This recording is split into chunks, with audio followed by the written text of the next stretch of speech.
ভিডিওটা আগে সম্পূর্ণ দেখুন। আমার লগে 4-5 জন নিয়ে আমার করেছে, একজন একজন করে ভিডিও করছে, আমার পুরো জীবনে আমার তেজনাত কইরা নিছে। এই জায়গা বাইন্দা পালাই দিয়া নিছে আমারে, এই জায়গা পালাইছে আমারে। এগুলা বাংলাদেশ থেকে কবে মানে ভিডিও করেছে একটা ছেলে আর করেছে 4 জন। বাংলাদেশের রাজনীতি, বাংলাদেশের নিরাপত্তা আসলেই অনেকটা দুর্বল দেখেই মানে এগুলা করার সাহস পাচ্ছে মানুষ। এলাকাবাসী কি কোনো ব্যবস্থা নিয়েছে কি? তো প্রতিবাদ করুন, এখনো সময় আছে, প্রতিবাদ করুন, তাহলে এইসব রুখে দাঁড়া সম্ভব। এটা কি অনেক এগুলা কখনোই নির্মূল হবে না যদি আমাদের আইন ব্যবস্থা আরো কঠোর না হয়।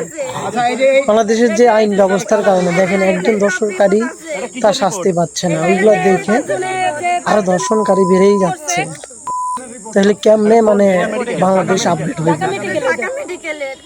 5 জন মিলে একজন অসহায় নারীকে যদি এইভাবে অত্যাচার করে, নির্যাতন করে, এটা দেখে তো আরো মানুষ শিখবে।